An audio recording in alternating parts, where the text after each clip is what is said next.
Welcome to Easy Click Academy. I'm Frank, and this is an Excel video tutorial on how to sum values in rows and columns. Let's not lose any more time. This is how it's done. There are more ways to sum values in cells.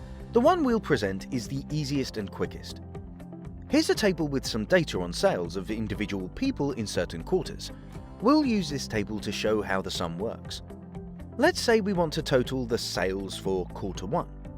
We'll click into the cell C11 where we want to sum the sales. We'll find Home tab, Section Editing, and select Auto Sum. Excel automatically marks the cells which you might want to add up. If you need to change the range of the cells, click into the top right corner of the selected group and change the range as needed. In this case, we want to total all sales, so we'll leave the marked area as it is, from C3 up to C10, and press Enter. And here it is. That's the sum of all the sales for quarter 1. If we want Excel to calculate the sum of the rest of the quarters, we can simply click on the cell where the sum for Q1 has been calculated, hover over the bottom right-hand corner of the cell, and drag the formula across the rest of the columns.